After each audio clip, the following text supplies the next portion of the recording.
Hola a todos, Miguel, Denise, Génesis y a todos quienes se incorporan a esta nueva conversación de Red Salud Educa. El día de hoy vamos a hablar de un tema muy interesante para la época, tiene que ver con los días fríos. Días fríos, ansiedad, alimentación, confinamiento. ¿De qué manera podemos lograr que esta ecuación tenga el mejor resultado tanto para nuestra imagen como para nuestra salud? De eso y más vamos a hablar con nuestra invitada.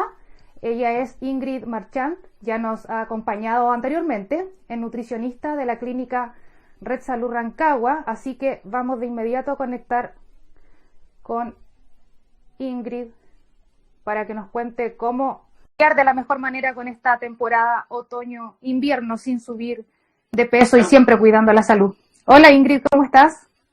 Hola, ¿bien y tú? Muy bien. Bueno, primero que todo agradecer que te hayas dado el espacio y el tiempo para compartir con nosotros. Y como ya es tradición, y antes de entrar en materia, quiero invitarte a que te presentes nuevamente y ya luego entramos de lleno en este día frío, confinamiento, alimentación y ansiedad. Ok. Bueno, mi nombre es Ingrid Marchand, efectivamente soy nutricionista de Red Salud Rancagua. Hace casi ya un poquito más de 2 años ahí estoy desempeñando mi profesión actualmente. Perfecto. Bueno, ahora sí, Ingrid. Las temperaturas han bajado en el último tiempo, en los últimos días, por lo menos acá en Santiago, me imagino que allá en Rancagua también. Exacto. Y no sé por qué, pero siempre los días fríos vienen acompañados de un incremento en el apetito, y si a eso le sumamos el confinamiento que todavía están viviendo muchas comunas, como que el panorama de repente no es tan alentador en términos de poder mantener un peso estable. De hecho, hay una encuesta que dicen que en la primera cuarentena el 50% de los chilenos dijo haber subido de peso. Entonces no es menor el impacto. Y si a eso le sumamos las bajas temperaturas, es un tema. Entonces, para empezar, disculpa, claro, me gustaría saber por qué siempre da más hambre cuando hace frío. Efectivamente, percepción. Cuando las temperaturas descienden, nuestro cuerpo a nivel de fenómeno compensatorio busca elevar la temperatura corporal, y eso a través de sensaciones como por ejemplo el querer o el necesitar, en cuanto al tema de la alimentación, una alimentación más contundente, más cálida, ya sea en cuanto a porciones más contundentes o más cálida en temperatura y lo que puede hacer los ingredientes que componen esta preparación, ¿ya? Muchas veces se nos da el antojo por lo dulce, por lo alto en grasa, por lo frito, lo horneado. Si tú te fijas, son preparaciones que requieren un poco más de calor en su elaboración, que nos permiten regular también, a través de este mecanismo, nuestra temperatura. Es por eso que se da por un tema de compensación metabólica. Ingrid, y en el contexto en que además la gastronomía chilena nos invita o nos coloca tentaciones a diario, sobre todo en esta época, pienso por ejemplo en la sopaipilla, un chocolate caliente, calzones rotos y un sinfín de otras preparaciones, en el fondo, ¿hasta qué punto podemos consumirla? ¿En qué cantidades? ¿Con qué frecuencia?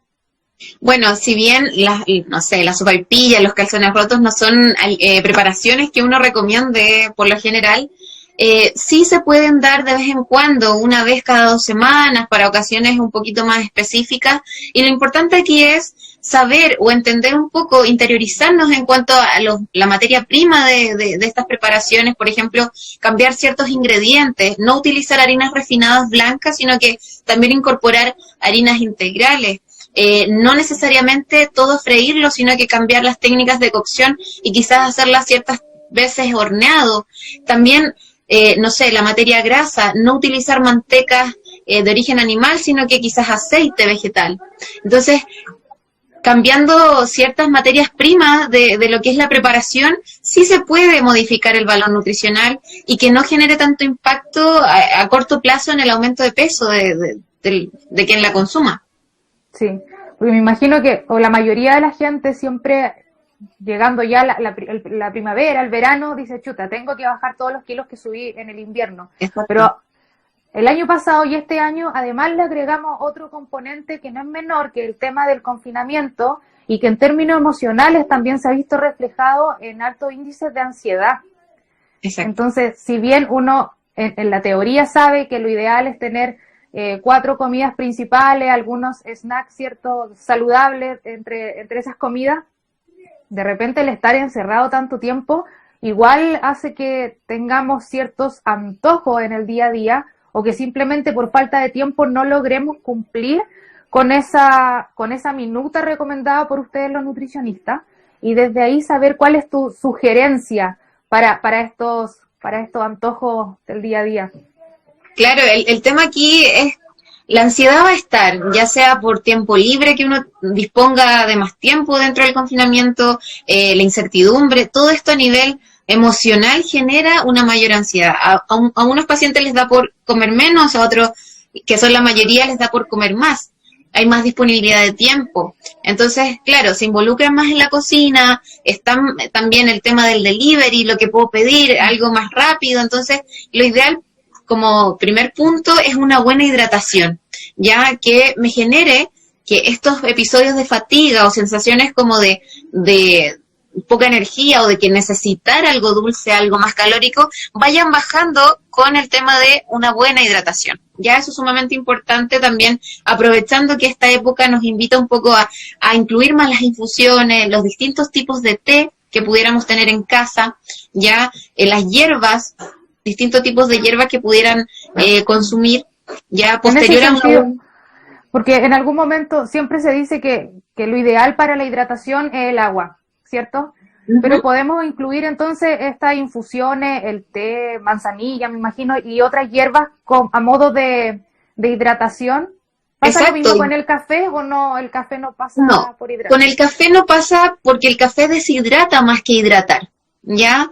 Es diurético, por lo tanto, no es un método de hidratación efectiva. Por lo tanto, es idealmente el agua natural, agua saborizada, jugos no endulzados con endulzantes no calóricos, y estas infusiones, como digo yo, que nos invita esta época del año a incluir mucho más dentro de lo que es nuestra alimentación e hidratación diaria. Ya, los distintos tipos de hierba, distintos tipos de té, pues es un tiempo para incluir el té verde, quizás el té rojo, que tienen diferentes beneficios para nuestro cuerpo, ayudan al tema metabólico, aceleradores metabólicos, desintoxicantes, por lo tanto, también ayudan un poco a compensar en caso de que mi alimentación no esté siendo la más adecuada, y el incluir infusiones o té de diferentes tipos ayuda bastante.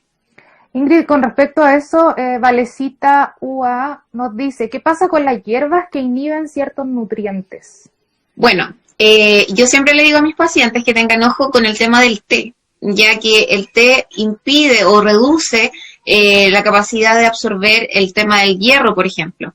Ya, siempre y cuando no esté tan cargado, el té puede consumirse, es decir, un té simple, como uno comúnmente lo llama, ¿ya? Claro. Y las infusiones de hierba no tendría este problema. Por lo tanto, yo por eso les digo que lo ideal también es incluir estas infusiones, no tanto té simple, digamos, sino que más infusiones de hierba que tienen algunas otras funciones. Por ejemplo, la menta y la manzanilla son digestivas, antiinflamatorias. Entonces, es una época del año que nos invita un poquito a variar en ese sentido.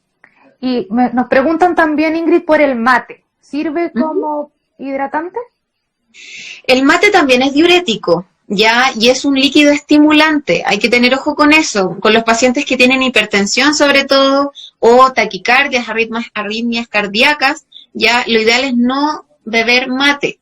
Yo siempre le digo a mis pacientes, traten de hacer poquita hierba mate e incluir cáscaras de naranja, cáscaras de limón, menta natural, manzanilla natural, y hacer un mate con mixtura de hierbas, que le digo yo, como bien combinado, cosa que no sea solo el mate como tal, ¿ya? Pero para los pacientes que no tienen problemas a la presión y problemas cardíacos, también puede ser una buena forma de compensar ahí la hidratación. Ingrid, me quiero detener en el té con 2 preguntas, entendiendo que, como bien decías tú, en esta época cobra cierto protagonismo. Por el tema del hierro, ¿cierto? Leía la otra vez que no tiene que ser consumido tan cerca de las comidas. Y Exacto. Lo otro es saber las propiedades de 2 té que nos preguntaban más arriba, que era el negro y el verde con sabores. Bueno, en cuanto es cierto eso que el té no debe consumirse bien cercano a las comidas, ¿ya? Lo ideal es esperar al menos 45 minutos, si se puede una hora posterior a la preparación, a lo que uno haya consumido, ¿ya? Y en cuanto a las propiedades, el té negro es más hidratante que con propiedades como tal comprobadas. Ya el té verde es más conocido por tener más propiedades a nivel metabólico, es acelerador metabólico, ayuda también al tema de la digestión, es diurético, por lo tanto ayuda a eliminar las toxinas a través de la orina, ya de los líquidos que uno tenga. Las personas que tienen mayor retención de líquido ayuda bastante, ¿ya? Independiente del sabor que tenga, son los mismos beneficios a nivel digestivo, a nivel metabólico y a nivel de eliminar las toxinas. Y con respecto a la ingesta, ¿hay un límite en el consumo de té? En cuanto al té como tal, yo no recomiendo más de 2 tazas por día, pero las infusiones de hierba o el té verde, eso no hay un límite como establecido, y obviamente ciertas condiciones de ciertos pacientes, un paciente con anemia obviamente no debería consumir té, o esto mismo de un paciente hipertenso no debería consumir mate, por ejemplo. Entonces se va viendo de acuerdo al caso de cada paciente también. Ya. Y también debería consumir el té verde alejado de las comidas, 1 hora, 45 minutos. Claro, lo ideal es aplicar el mismo protocolo con todos los té, ¿ya? Pero la absorción obviamente también depende de cada metabolismo. Ya un adulto mayor no es la misma absorción que un paciente adulto o niño, entonces por lo tanto en los grupos de riesgo, que son adultos mayores o niños, también hay que tener un poquito más de ojo. Mira, aquí Biel Modas nos dice, o sea, no se debe comer con té. Me imagino al tiro una práctica súper chilena de tener la taza de té, ¿cierto?, con un sándwich. Eso no es recomendable. Lo ideal es que no. Ya, si es un té simple, no va a afectar tanto, como le digo, el tema de la absorción de los nutrientes, pero lo ideal es que no ocurra así. Perfecto. Otra cosa que mencionabas también son las infusiones. Más arriba alguien nos preguntaba por el agua de limón, pero con miel. También mencionaba el tema de los endulzantes. ¿Qué tan buen endulzante es la miel?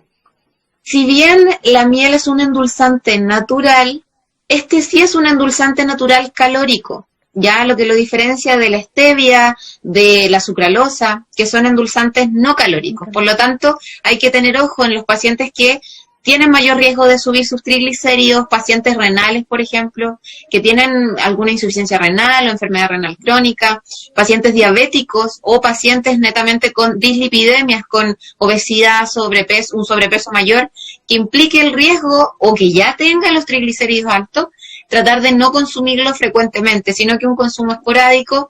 Si bien la miel es un alimento súper gentil en cuanto a las propiedades que tiene antibacterianas, antiinflamatorias, lo ideal es que no esté frecuentemente ni desmedida en la alimentación.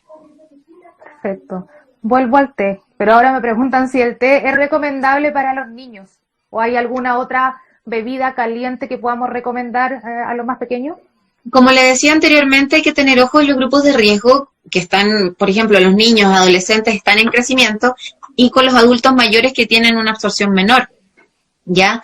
Por lo tanto, yo siempre recomiendo más las infusiones de hierba que el té como tal, ¿ya? Siempre tiendo a irme más por ese lado que solamente por el té. Perfecto. Ahora, otra pregunta, y que siento que la situación se ha visto incrementada nuevamente por el contexto en el que estamos. Uh-huh. ¿Cómo diferenciar si es hambre o es ansiedad? Bueno, la principal diferencia del hambre fisiológica con la ansiedad es que la ansiedad aparece de pronto, aparece así como inmediato, como un hambre o un apetito voraz, como, ay, me comería un chocolate o me comería un pastel. Pero si fuese hambre, ese paciente, si yo le pongo enfrente un plato de cazuela, se lo podría comer. O un plato de ensalada, se lo podría comer. Pero la ansiedad va a decir, no, yo no quiero esto. Yo quiero un pastel, yo quiero una galleta, yo quiero un chocolate. La ansiedad va, como es a nivel más nervioso, más emocional, siempre va a ir más por lo dulce, o por lo alto en grasa, o por lo cálido. más que el tema del hambre fisiológica, que puedes comer cualquier alimento y vas a estar satisfecho. Con la ansiedad no. Puedes partir por, no sé, un chocolate y puede generar mayor apetito y comer una galleta, y nada va a ser tan satisfactorio para calmar esta ansiedad, más que los alimentos dulces o fritos o más cálidos. Perfecto. Interesante ahí. También me quiero detener, porque por ejemplo en verano uno habla de la ensalada, de aprovechar las verduras de la estación para comer más fresco. ¿De qué manera cuáles son las verduras y frutas protagónicas de esta época? ¿De qué manera aprovecharla y qué nos entregan? Claro. Se me viene a la mente al tiro las legumbres. No sé si estoy en lo correcto. Sí. De hecho, yo siempre le digo a mis pacientes que el invierno se come con cuchara, ¿ya? Hay que modificar las preparaciones que nosotros estamos acostumbrados habitualmente y condicionarlas a esta época del año. Es decir, antes era una ensalada, ahora puede ser una sopa, ¿ya? Antes era un salteado de verduras o verduras más naturales, ahora puede ser un guiso. Y como tú bien decías, las legumbres son un alimento protagonista en esta época del año. Son un alimento súper noble en cuanto a su valor nutricional. Tienen muchas vitaminas, muchos minerales como el hierro, el zinc. También, como comúnmente nosotros lo hacemos en nuestra cultura gastronómica, combinados con algún cereal, ya sea arroz, fideos, papas o quinoa, pueden complementar una proteína equivalente al valor nutricional de la proteína carne, ¿ya? Por lo tanto, cuando uno dice de pronto, no, yo me como solo la lenteja sola o el poroto solo porque el carbohidrato engorda, ahí estamos cometiendo un error, una falencia nutricional, porque sí o sí la legumbre debiese ir con un carbohidrato, ¿ya? Por lo tanto, ahí aumentamos el valor nutricional y podemos también hacerla mucho mejor. También es una oportunidad para incluir más verduras en la preparación de las legumbres, ¿ya? Ahí hacemos un plato mucho más completo. Y en cuanto a las verduras o frutas que tú decías, también es sumamente importante aprovecharlas de estación. Por ejemplo, en las frutas, los cítricos, las naranjas, las mandarinas, los kiwis, ¿ya? Que aportan gran cantidad de vitamina C. Por el lado de las verduras, las de estación, la selga, la espinaca, el zapallo, ¿ya? Tratar de que todo el alimento que sea de estación va a tener mayor biodisponibilidad de sus nutrientes, es decir, va a estar como en su mayor pic nutricional. Por lo tanto, yo siempre le recomiendo a mis pacientes utilizar, ya sea en verano o en invierno, las frutas y verduras de estación. Y eso es sumamente importante también cuando uno educa al paciente. Ingrid, y en el caso, me detengo en las legumbres porque es un plato, como bien tú decías, típico y no tan complejo de preparar. Nos decías que lo ideal es que vaya acompañado con un carbohidrato, pero y con verduras. ¿Quién no tenemos que colocarle a las legumbres? Bueno, principalmente cuando seleccionamos un carbohidrato es que sea de un solo tipo. Muchas veces he visto en pacientes que, no sé, cocinan los porotos con tallarines y papa, por ejemplo. Lo ideal es solo un carbohidrato, ¿ya? Yo siempre les recomiendo más la quinoa, porque la quinoa tiene más proteína y más hierro, ¿ya? Y eso nos beneficia mucho a nivel nutricional. Lo que no hay que utilizar en las legumbres, que se da mucho también, son los embutidos, ¿ya? La chuleta, la longaniza, el chorizo. Tratar de que esos tipos de alimentos no estén, ¿ya? Perfecto. ¿Y el huevo se puede incluir? El huevo se puede, ya esto es lo que puede utilizarse cocinado en agua, por ejemplo. Un huevo frito en agua va a tener el mismo sabor que un huevo frito normal, ¿ya? Y puede incorporar mayor valor nutricional a esta preparación. O, por ejemplo, un trozo de pechuga de pollo. O incluir posta molida especial en nuestras lentejas, por ejemplo, que también es muy, muy común. Pero sí evitar todo lo que es el embutido derivado del cerdo principalmente. Y con respecto a la frecuencia porque todo en exceso también no es muy beneficioso. ¿Con qué frecuencia deberíamos comer legumbres? Para un paciente que tiene una alimentación totalmente común, es decir, que come carnes rojas, carnes blancas, de todo tipo de alimentos, lo ideal son 2 veces por semana, ¿ya? Se da mucho también que uno cocina las legumbres para un día y quedan para el día siguiente, ¿no es cierto? Entonces, eso es una súper buena técnica para poder cumplir con los requerimientos que nos indican en la guía alimentaria. ¿ya? Y para un paciente vegano o vegetariano, obviamente las legumbres son un alimento estrella que al menos debiesen estar 3 o más veces por semana en la alimentación. Recordemos que la legumbre no solamente se puede hacer guisada, sino que también puede ser en croquetas, en hamburguesas, en tortillas incluso, ¿ya? En ensaladas, para ir haciéndolo un poquito más versátil. Para ir variando. Y Exacto. entendiendo que igual son un plato de repente pesado al estómago. Por ejemplo, si a la hora de almuerzo consumí un plato de lenteja, eventualmente en la tarde podría transformarla en crema y tener eso como cena.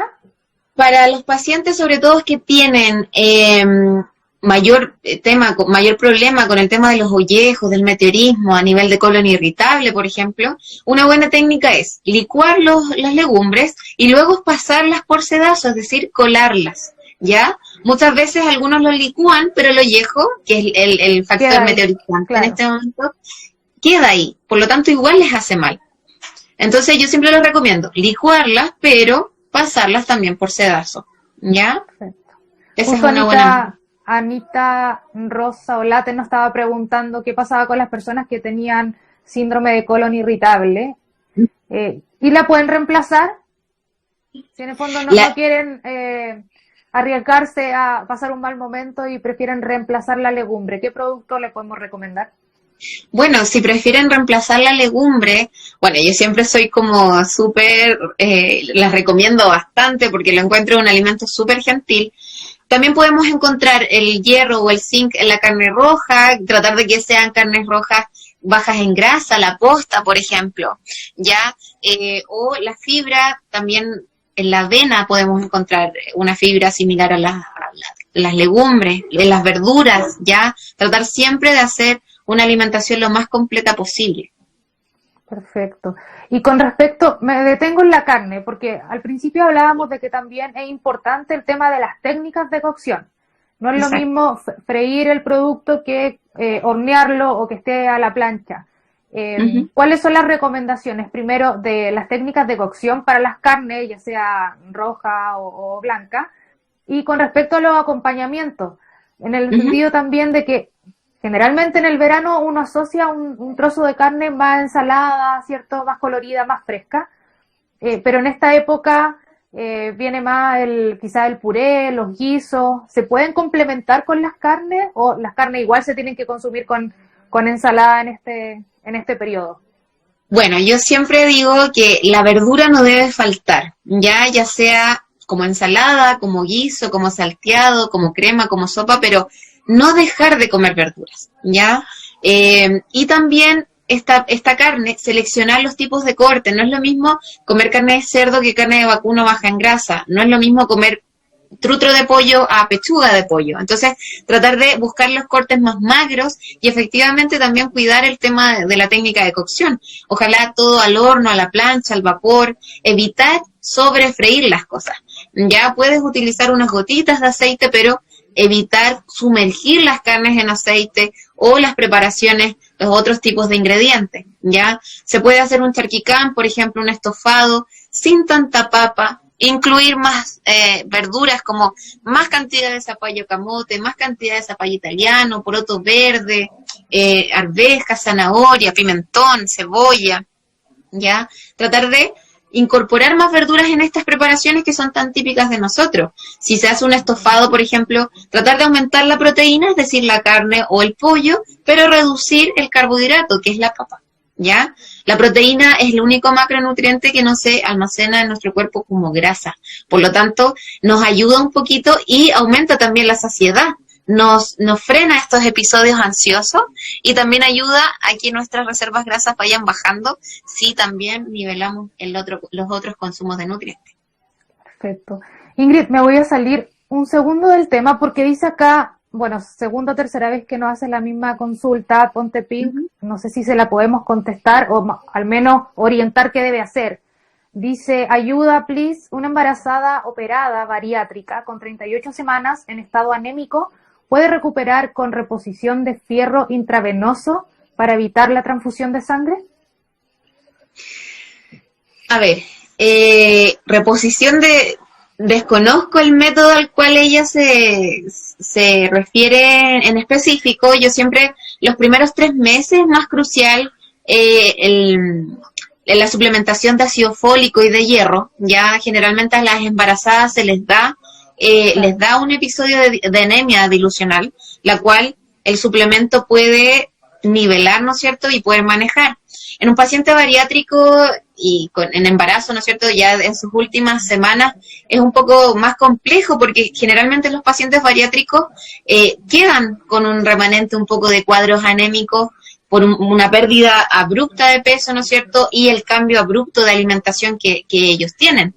Por lo tanto, lo ideal sería primero probar con la suplementación oral. Si esto no funciona, también reforzar la alimentación con alimentos ricos en hierro, por ejemplo, las legumbres, como tal lo decía, complementar con frutas cítricas que ayudan a la absorción de hierro vegetal. Si ella consume carnes rojas, también podría, aunque si es paciente bariátrica, puede que le cueste un poco el tema del consumo de carnes rojas un poco más periódico, ¿ya? Pero yo trataría con suplementación oral, a posterior a nivel nutricional, ¿no es cierto?, la alimentación, y obviamente si está en riesgo la paciente o el bebé, sí o sí se deben recurrir a métodos un poquito más invasivos que lamentablemente en estas condiciones se pueden dar. Perfecto, ahí le contestamos entonces a Ponte Pink, y ahora sí seguimos de lleno con el tema, y retrocedo y me voy nuevamente a los líquidos, porque alguien me preguntaba si era bueno tomar eco.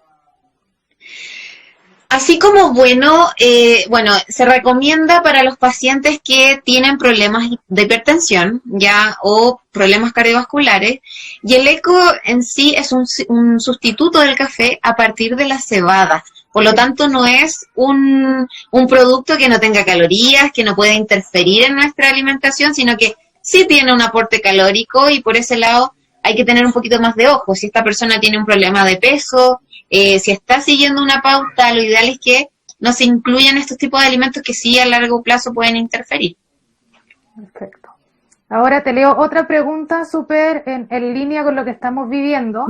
Marta Isabel Valenzuela dice, ¿algún alimento que ayude a recuperarse después del COVID?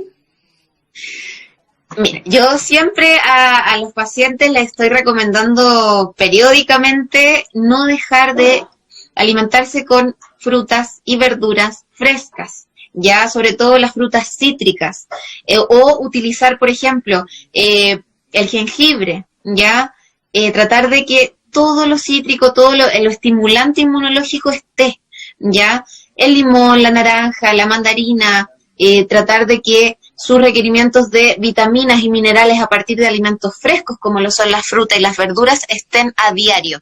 Ya cumplir con las 2 porciones de fruta por día, cumplir con las 3 porciones de verduras al almuerzo y a la cena, ya estos bien llamados 5 al día, tratar de que estén diariamente para que nuestro sistema inmune se mantenga bien a raya.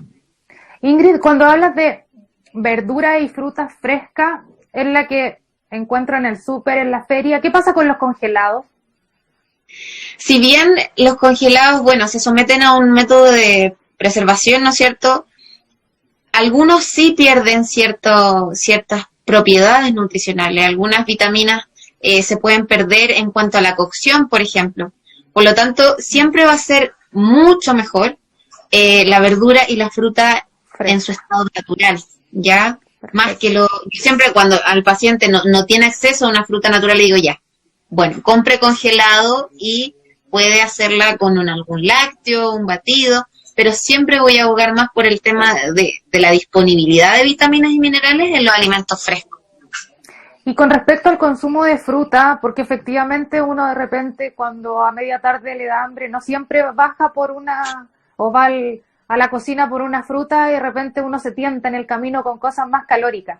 Como algunos tips para efectivamente poder incorporarla, no sé, sí o sí en el desayuno, como postre, la fruta para garantizar, ¿sí? Claro, yo a mis pacientes que generalmente yo hablo en base a la experiencia, que no le gusta ni tanto el lácteo ni la fruta, pero sí le gustan los batidos, yo les digo, no va a comerse la fruta natural ni va a tomarse el lácteo natural, pero sí puede hacerlo juntos, los licúa y se puede hacer un batido, es mucho más rápido, es más portable, de pronto a los adolescentes que no están muy metidos en la cocina, que les da lata, como uno dice comúnmente, pelar la fruta, picar la fruta, pueden licuarla con un lácteo y se hacen un batido. Eso también puede utilizarlo como medida para eliminar estos antojos de pronto que nos dan, que uno dice, no sé qué puedo comer. La proteína del lácteo ayuda mucho, como decía anteriormente, a el tema de la ansiedad. Sí, porque a veces lamentablemente, me incluyo, la fruta la dejamos como última opción cuando toca comer algo a media tarde. Exacto. O a media mañana. Jocelyn Alejandra nos pregunta por su hijo de 6 años, dice que tiene demasiada ansiedad. ¿Qué le podemos recomendar, tan chiquitito? Primero, evaluar qué pasa con el tiempo libre de este niño. Si tiene mucho tiempo libre, cómo es la interacción con sus pares, que me imagino que ahora, si tiene más hermanos, o me imagino que ahora bajó la interacción con sus pares, cómo se relaciona con sus padres, cuánta disponibilidad de alimentos hay en la casa, porque muchas veces los papás de mis pacientes más pequeños me dicen, no, es que él come todo el día galleta, es que pasa comiendo papa, es que saca una bolsa de la despensa, claro. Y digo, ya, pero los responsables de eso son los padres. Entonces, cuidando la disponibilidad de los alimentos, el acceso que tiene ese niño a esos alimentos, y cuán dispuesto estoy yo como papá o mamá a transar en estas conductas, ahí ya se ataca el primer punto. Luego, ver, por ejemplo, la hidratación de este niño, si está hidratándose bien, si realmente siente fatiga, ansiedad o es falta de hidratación, ¿ya? Como lo mencionaba anteriormente. Y cuidar de que el paciente, o sea, en este caso este chico, no deje más de 4 horas entre cada tiempo de comida, incluir colaciones a media mañana, a media tarde y posterior a la cena si fuera necesario. Los lácteos y las frutas son la colación estrella que yo siempre recomiendo, ¿ya? Por el contenido nutricional que hablaba anteriormente. Entonces, cuidar los tiempos, cuidar las porciones, saber que un niño no tiene las mismas porciones que un adulto, ¿ya? Yo siempre le hago la gráfica de la manito, ¿no es cierto? El paciente debe comer su palma de la mano de carne roja, pero si es un niño de 6 años es la palma de ese niño, no de la mamá ni del papá. Claro. ¿Ya? Entonces, cuidar bien la disponibilidad de alimentos, la hidratación de este niño, cómo se está relacionando con sus pares y su tiempo libre, y además ver cómo es la conducta de la familia en la casa también a nivel nutricional, porque si no sé, pues si los papás suelen tener una alimentación con alto contenido calórico, alto en grasa, alto en azúcares, el niño va a seguir el ejemplo. Claro. Exacto. Por lo tanto, también es un trabajo en equipo y una red de apoyo que ese chico necesita para poder salir de sus cuadros ansiosos. Ver qué emoción lo domina él al momento de descontrolarse en las porciones o en las preparaciones. Como antecedente, disculpa, la mamá nos dice que el niño toma corticoides. No sé si eso, de qué manera influye. El corticoide es un fármaco el cual inhibe nuestro sistema inmune. Cuando nosotros estamos un poquito más exacerbados por alguna enfermedad, el corticoide ataca el sistema inmune y nos baja un poquito las revoluciones, ¿no es cierto? Y también hace que nuestro cuerpo acumule mucho líquido, ¿ya? Y también genera un poquito más de ansiedad.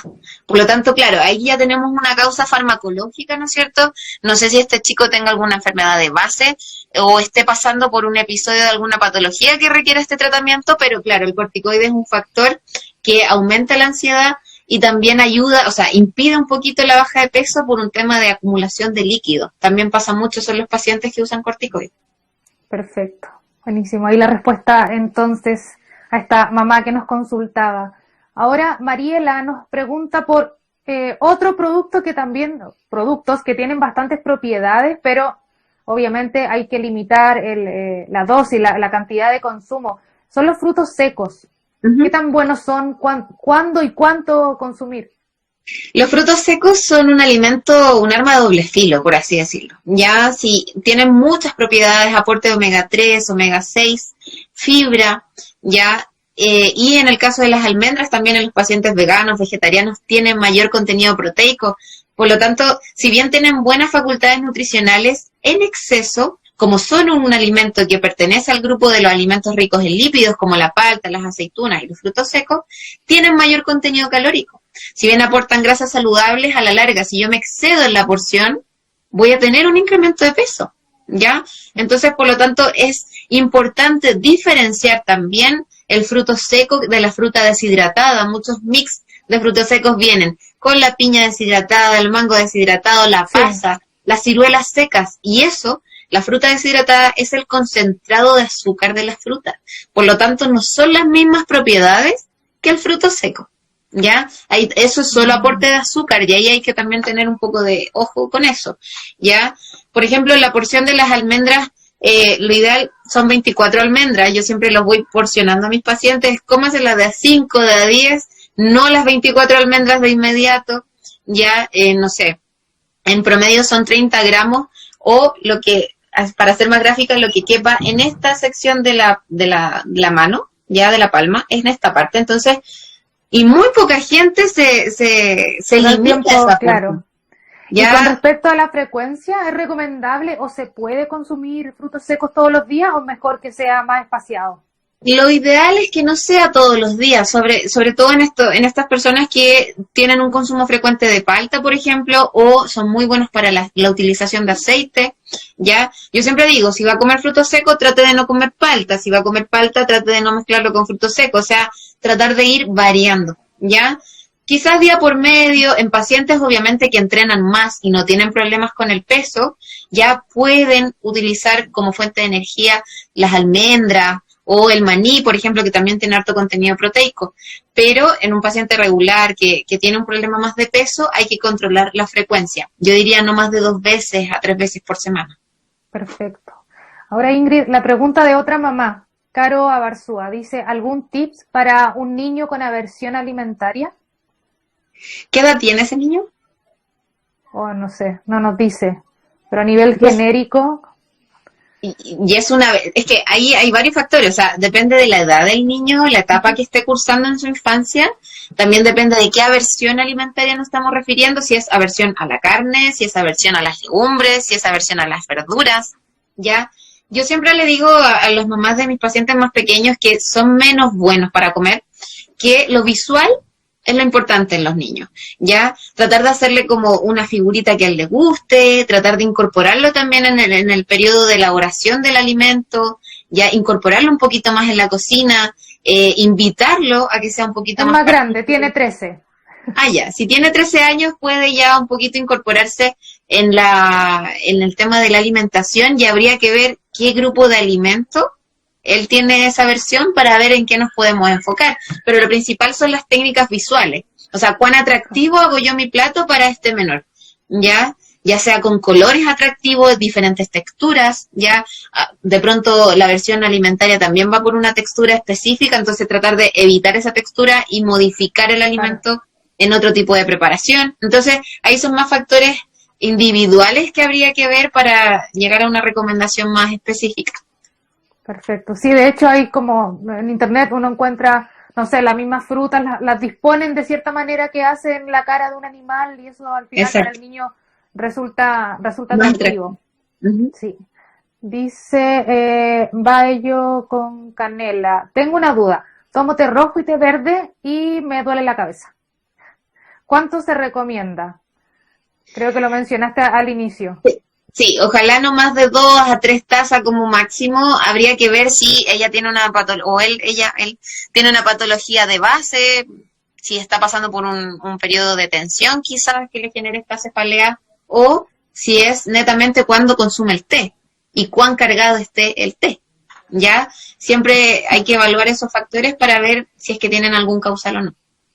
Ingrid, ahora te quería pedir como si podemos ir avanzando por las 4 comidas, incluso las colaciones, pero tomando como contexto el encierro, que muchas veces genera un sedentarismo mayor.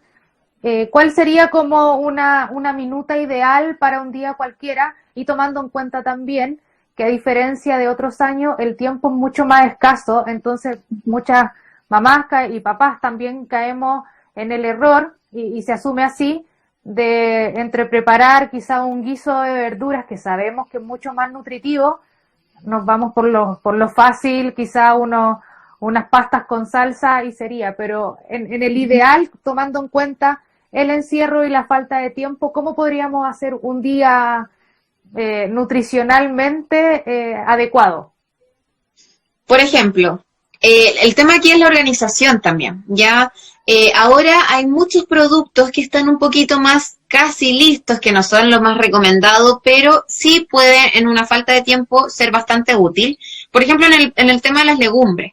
Hay legumbres ahora de marcas como Yansa, como Guasil, que vienen ya listas para servir, ¿ya? Por lo tanto, basta con abrir la cajita, pasarlas por agua fría, retirar el líquido que tenga, ¿no es cierto?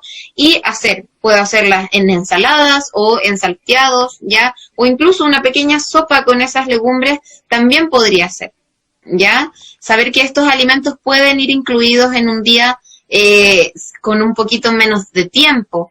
Comenzar el día, por ejemplo, con un lácteo, quizás un lácteo descremado, ya puede ser una leche tibia con 2 rebanadas, por ejemplo, de pan de molde o integral idealmente, o si no, un diente marraqueta sin miga, ya tratar de incluir alimentos agregados con más contenido proteico, como el jamón de pavo, el jamón de pollo, el huevo no cocinado en aceite, el quesillo, por ejemplo. Ya tener este desayuno un poco más completo, o en su defecto utilizar lácteos descremados con media taza de avena y hacerla también tibia, ya también se puede, y con esto complementar con media pieza de fruta, por ejemplo.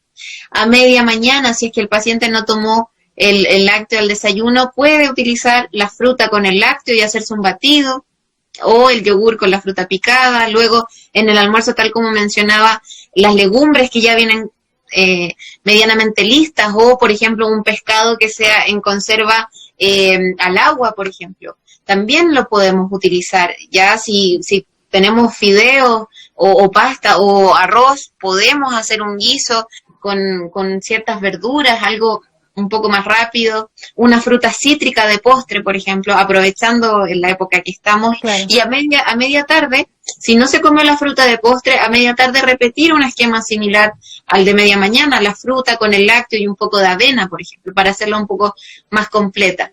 Y a posterior en la noche una cena, ya en la cual las sopas, las cremas o las tortillas de verdura cobran un poquito más de protagonismo, ¿no es cierto? Y acompañarlas con un poco de ensalada y reforzando un poquito más la proteína, ya sea en atún o en huevos cocidos, ¿no es cierto? O huevitos con jamón, y aparte un bowl de ensaladas o una crema de verduras también sería una buena recomendación. Y a posterior, si quedan con apetito, tratar de que el lácteo sea el alimento con más énfasis.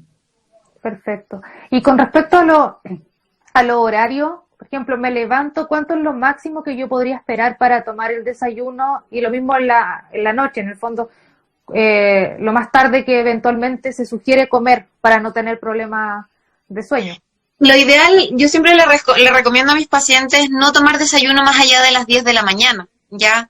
Como la estructura generalmente es de 4 comidas más 2 colaciones, lo ideal es, no sé, tipo 9:30 estar tomando desayuno, luego 11:30 la colación de media mañana, entre 1:30 y 2 estar almorzando, a media tarde 4:30, 5, máximo 5:30 su colación de media tarde, y tomar en cuenta si el paciente, no sé, se acuesta a las 10:30 de la noche, por ejemplo, máximo la comida entre 8, 8:30, 2 a 2 horas y media antes de lo que el paciente se pueda dormir, y sobre todo si tiene un antecedente de reflujo o enfermedades al colon o al estómago que podrían generar mayor molestia si se come muy pesado y muy tarde.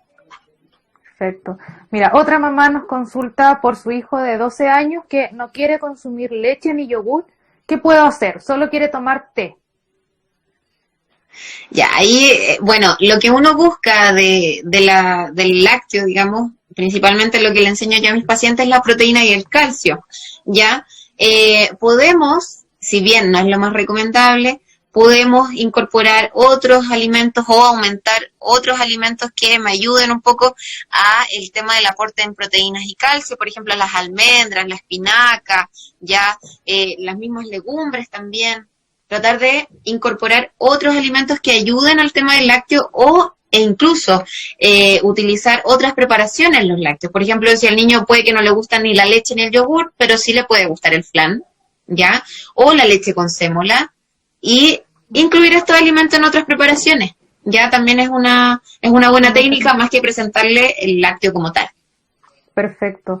Ahora, con respecto a las porciones, porque tú decías, por ejemplo, que en el caso de la carne lo ideal es que de la persona que lo va a consumir sea la palma de la mano. En el caso de las verduras, por ejemplo, o de los carbohidratos, ¿cuál es la porción ideal? Bueno, en cuanto a las verduras, yo siempre trato de que las verduras y las frutas, bueno, las frutas tienen un índice de 2 porciones por día, digamos, eso es lo recomendable. Pero las verduras, sobre todo las verduras verdes, ¿ya? Yo la dejo un poco al criterio del paciente, siempre 2 tazas, ¿ya? Es una porción un poquito más amplia. Yo siempre le digo, si se quiere hacer un bowl mediano de lechuga con pepino, acelga, espinaca, hágaselo, ¿ya? De las verduras que sean de color diferente al verde o cocidas, no más de 1 taza es lo que yo recomiendo, pero se va viendo como dependiendo del paciente, ¿ya? Los requerimientos que tenga el paciente, pero así como recomendación general, las verduras verdes se recomiendan un poquito más a libre demanda y las verduras de color diferente al verde, ojalá no más de 1 taza. Oh, perfecto. Sí, termina. En cuanto a los carbohidratos, lo ideal es entre media a 3/4 taza. Eso también quiero dejar en claro que depende de los requerimientos del paciente, pero un requerimiento promedio, 3/4 taza podría ser también la porción, siempre y cuando sea una taza de 4 dedos de alto. Eso es sumamente importante aclarar, porque muchos pacientes me dicen, no, es que en mi casa son las tazas así. Los tazones. ¿Ya? Así que hay que también cuidar un poquito el tema de la porción. Te iba a preguntar por el choclo. ¿El choclo en qué categoría cabe? Y si podemos mezclarlo, no sé, con arroz, por ejemplo, que he escuchado que no, pero tener la voz de la experta con respecto a eso.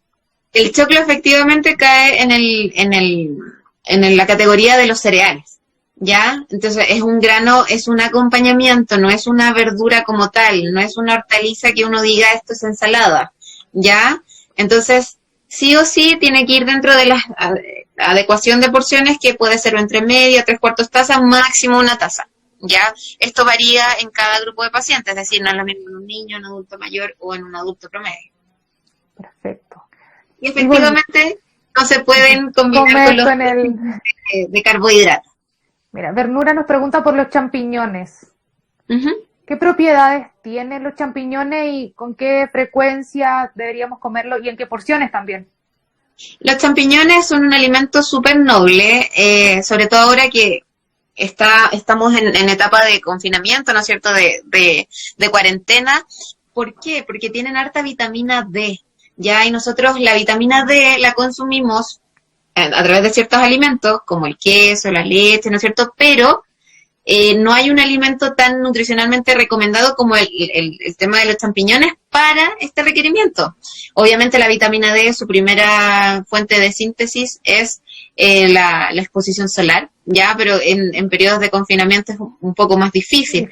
Por lo tanto, los champiñones son bastante útiles en cuanto a su aporte de proteína, vitamina D, ya vitaminas, minerales y fibra.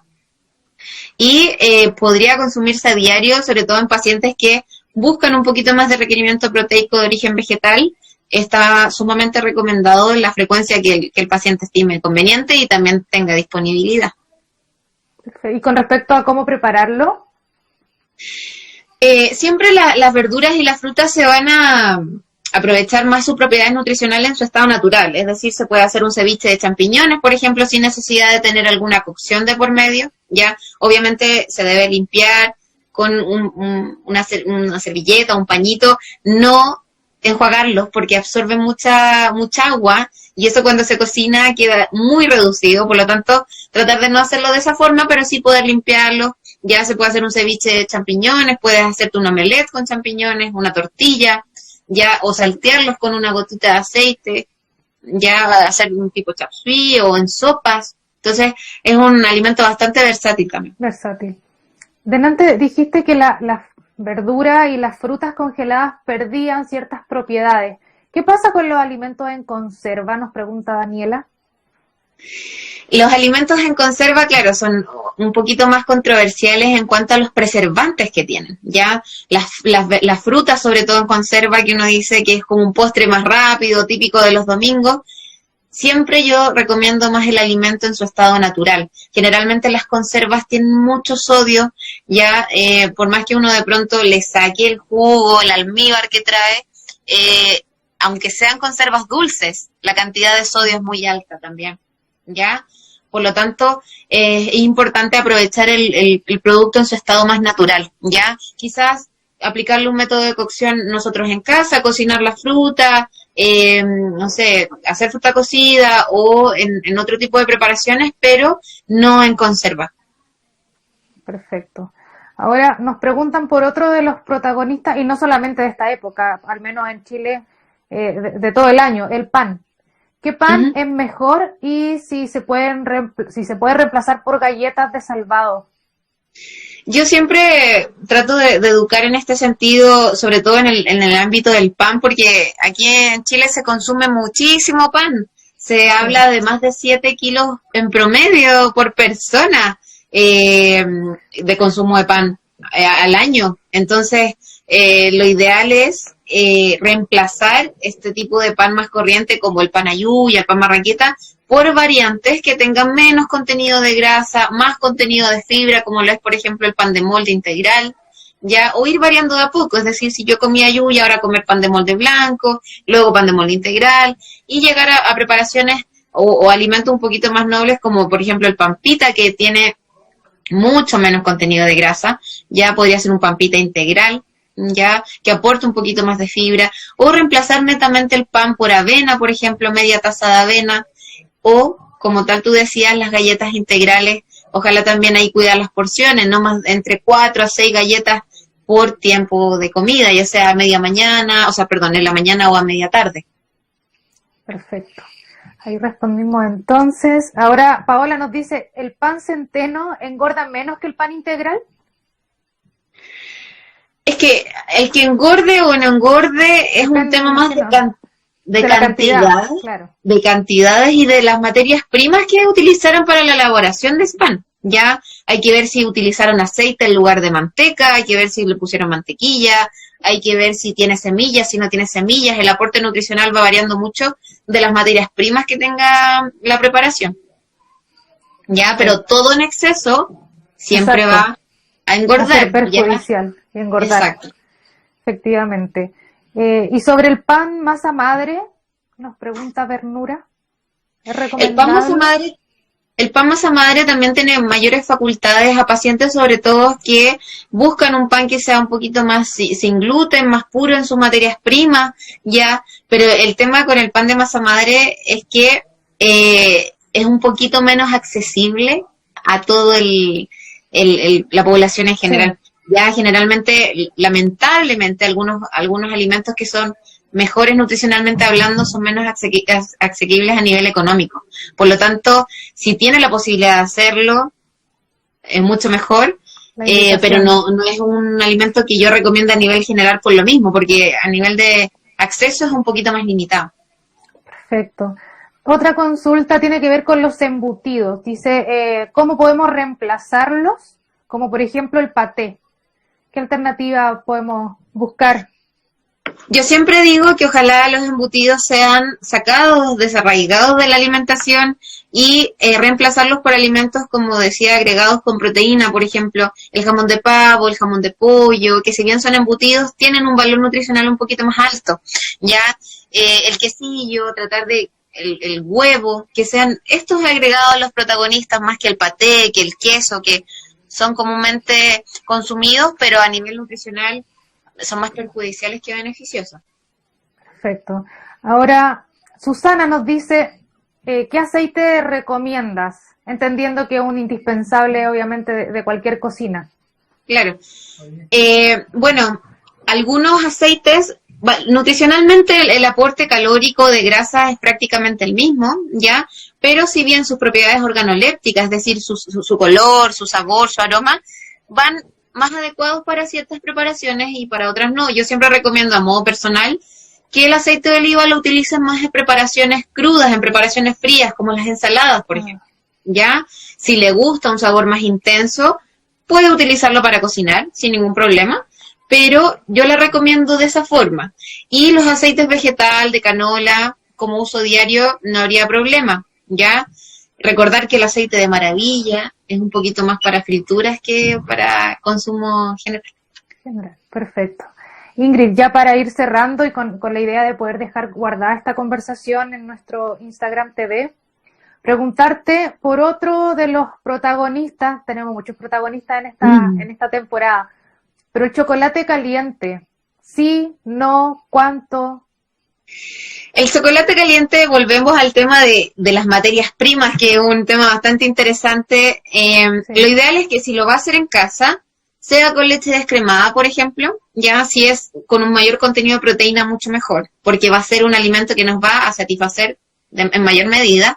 Y en lugar de utilizar los típicos chocolates con dulce en polvo, que son saborizantes comerciales, no sé, el Milo, el Colacao, ese tipo de chocolates, tratar de que sea un cacao amargo, un cacao en polvo pero amargo, y yo endulzarlo, ¿no es cierto?, con endulzantes no calóricos, ya sea stevia, sucralosa, y si no es un paciente con problemas de peso, ni con una patología de base como la diabetes o la resistencia a la insulina, podría utilizar un poquito de azúcar rubia quizás, ya, más recomendable que la blanca, pero ahí no habría tanta restricción. Pero como digo, o sea, utilizar un lácteo descremado, ojalá, y el polvo del cacao que sea amargo y no dulce, por su mayor contenido de azúcar. Perfecto. Jaime nos pregunta, bueno, creo que ya lo habías comentado, pero nos dice si se puede comer fruta después de las 10 de la noche. La fruta va a ser fruta en cualquier momento, ¿ya? Es recomendable a la mañana, a media tarde, en la noche, como el paciente o como la persona disponga. Ya si dispone de tiempo solamente de comer fruta en la noche, puede hacerlo siempre y cuando no sea tan pronto al tema de cuando él va a dormir. Ni que presente temas de reflujo crónico o gastritis crónica, ya. Esas serían las contraindicaciones para una fruta, por ejemplo, muy ácida muy tarde, porque le va a generar estas molestias, ¿ya? Perfecto. Cerramos entonces con esa pregunta, justo a poco de que sean ya las 10 de la noche, así que ahí Jaime podría comerse su fruta.